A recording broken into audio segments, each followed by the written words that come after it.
মুসলমানরা কেন বারবার পরাজিত হচ্ছে, কেন বারবার পিছিয়ে আসছে, এবং এর থেকে উত্তরণ কিভাবে আমরা উপরে উঠতে পারবো তার বিবরণ। ইসলাম থেকে দূরে সরে যাওয়া। 200 কোটি মুসলমান আছে দুনিয়ায়, 57টা মুসলমানের দেশ আছে। ইসলামের তালিম থেকে আমরা দূরে চলে আসছি। আমাদের মাথায় টুপি আছে, মুখে দাঁড়িয়ে আছে, ঘুষখানা ছাড়ি নাই, মুখে দাঁড়িয়ে আছে, জুব্বা আছে, আমারও দাড়ি নাই, আমারও দাড়ি নাই। আমি সব জায়গায় বলি 3 জিনিসের জন্য মানুষ পৃথিবী পাগল। 1, ক্ষমতার জন্য পাগল। 2, সম্পত্তির জন্য পাগল, টাকার জন্য পাগল মানুষ। 3, সেক্সের জন্য পাগল। তো ইসলাম থেকে দূরে সরে আসছে। আজান দিলে মসজিদে যায়, অফিসে বসে ঘুষ খাই। সুন্দর বালক দেখলে, যাদের মুখে দাড়ি নাই, যাদের মুখে মুছ নাই, নাভির নিচে কেশ নাই, এদের দেখলে আমরা শিখে যাই, পাগল হয়ে যায়। পাগল।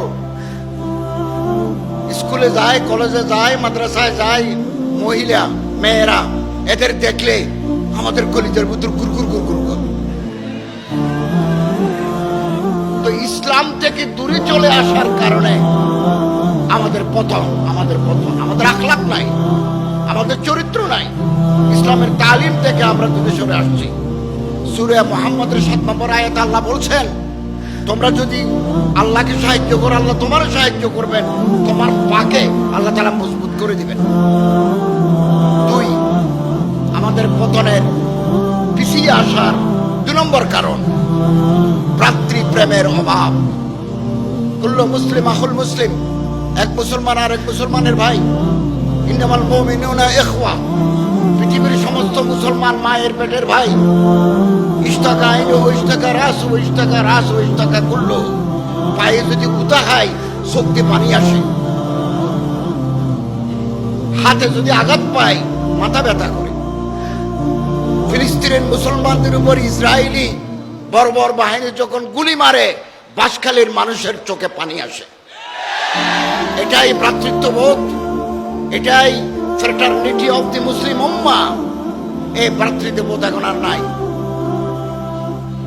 ইসরায়েলের সাথে ফিলিস্তিনে যখন যুদ্ধ, হামাস বেশ কিছু ইসরায়েলি সৈন্য ধরে নিয়ে আসছে, ওখানে বোমা মারছে, ক্ষেপণাস্ত্র মারছে, রকেট মারছে। তখন আমেরিকার প্রেসিডেন্ট জো বাইডেন, ব্রিটেনের প্রাইম মিনিস্টার ঋষি সুনাক তেল আবিবে আসি নেতানিয়াহু প্রাইম মিনিস্টারের সাথে দেখা করে গেছেন, সহমর্মিতা প্রকাশ করে গেছেন।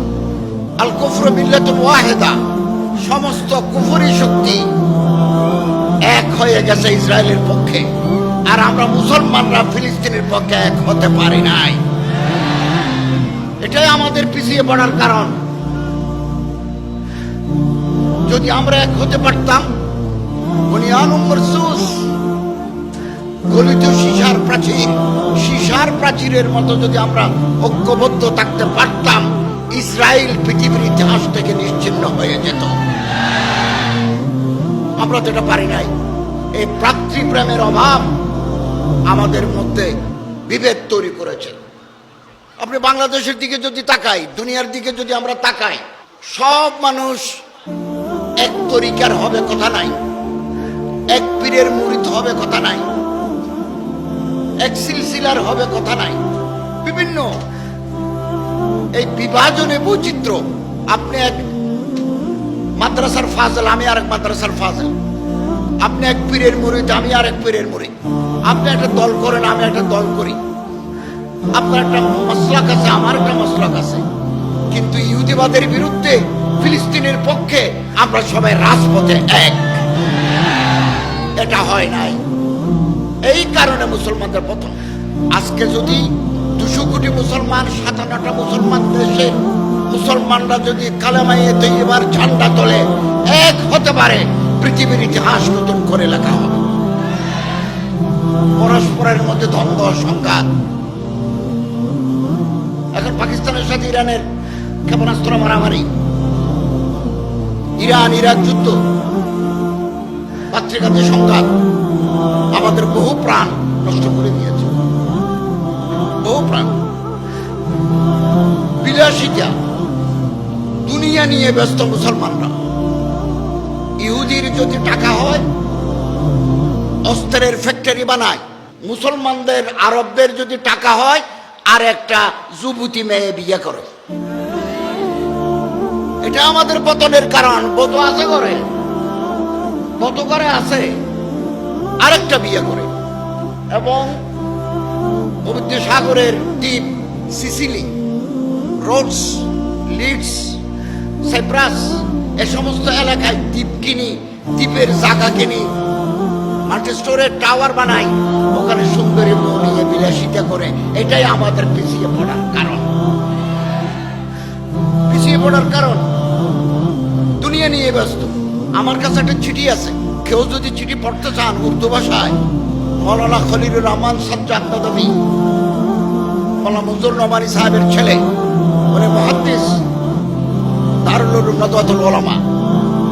তিনি ভারতের মুসলমানদের কাছে একটি চিঠি লিখেছেন, চিঠি আমার কাছে আছে। ফিলিস্তিনে যেখানে 25,000 ফিলিস্তিনি মানুষ শহীদ হয়ে গেল ইসরায়েলের বোমার আঘাতে, ইসরায়েলের সাথে লাগানো ফিলিস্তিন, ফিলিস্তিনের সাথে লাগানো মিশর, মিশরের সাথে লাগানো সৌদি আরব। সৌদি আরবের রাজধানী রিয়াদে নাচ গানের আসর বসেছিল।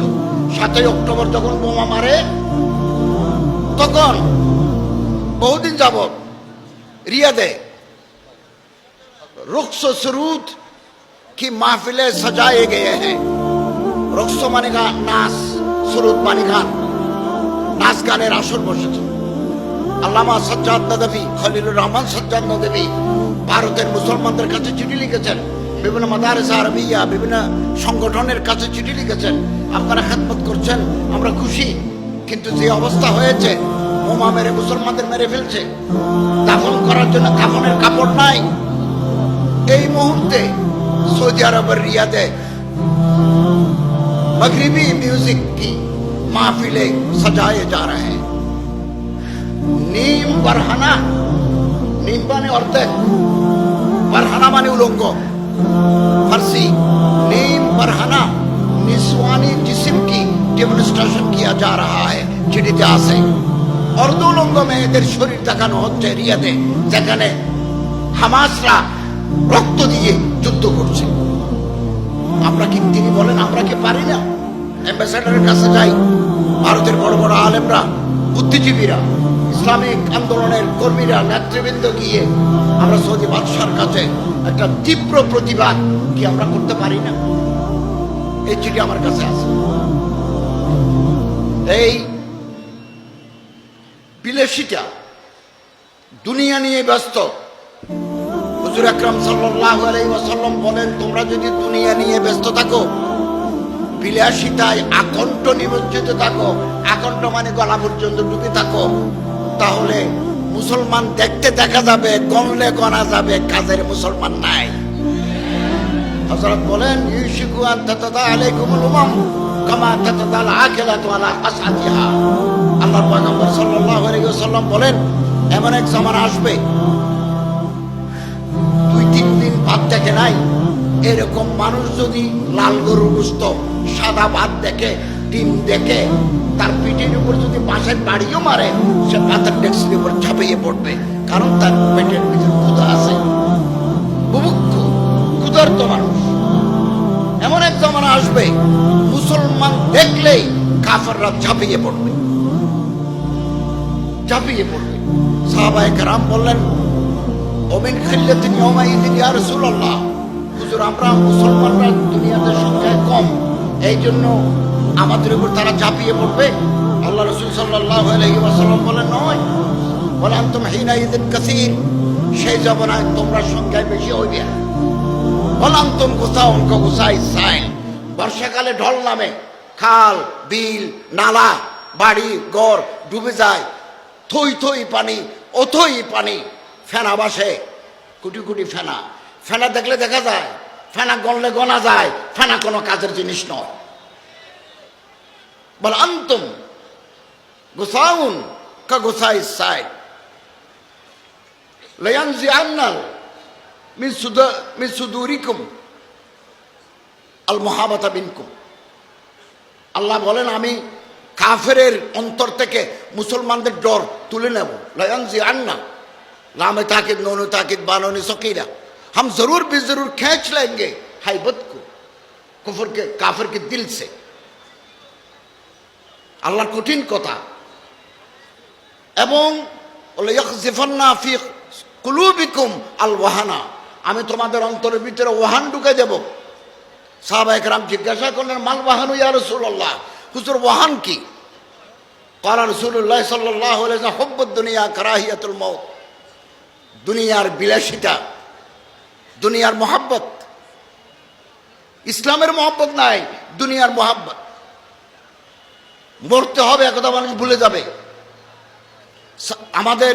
আমরা যদি আবার পিছিয়ে পড়া থেকে সামনের দিকে চাই, পতন থেকে যদি আবার উত্থান চাই, সাহাবাওয়ালা জিন্দেগি লাগবে আমাদের। আবার আমাদের জ্ঞান চর্চা বৃদ্ধি করতে হবে। জিহাদের ময়দান আমরা ছাড়তে পারবো না। হযরত তকি উসমানী সাহেব একদিন একটা কথা বলেছেন, কথা বললে আপনি কেঁপে উঠবেন, কেঁপে উঠবেন। তিনি বলেছেন নফল ওমরার চাইতে ফিলিস্তিনের মুজাহিদদের চাঁদা দেওয়া সওয়াব বেশি। ওমরা করলে বাইনাল ওমরাতাইন কাফারাতুল লিমা বাইনাহুমা, দুই ওমরার মাঝখানের গুনাহ আল্লাহ মাফ করে দেন।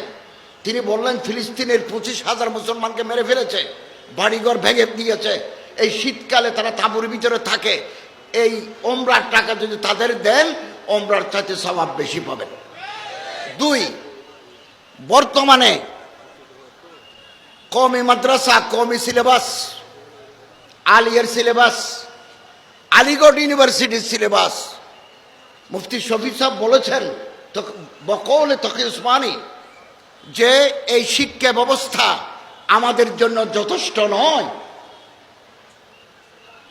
কুল্লু হিজবিন বিমা লাদাইহিম ফারিহুন, আমরা যেটা নিয়ে আসি এটা নিয়ে আমরা খুশি।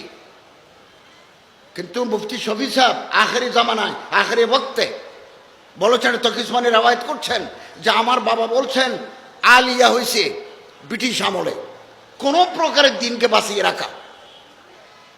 কর্নওয়ালিসের আমলে আলিয়া পদ্ধতির মাদ্রাসা হয়েছে কিতাবুল জিহাদ বাদ, তওবা বাদ, ইংরেজ প্রিন্সিপাল ঠিক আছে, কোন প্রকারের দিনকে বাঁচিয়ে রাখার পদ্ধতি।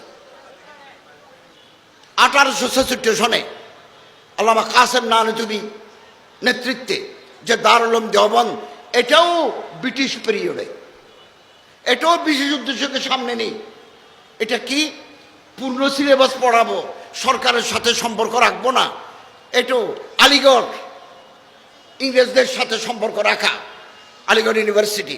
তিনি বলেন জামানার পরিবর্তন হয়েছে, সিলেবাসেরও পরিবর্তন হওয়া দরকার। এমন সিলেবাস হওয়া দরকার যাতে করে মাদ্রাসা থেকে যে ছেলে বের হবে সে জেলা প্রশাসক হতে পারবে।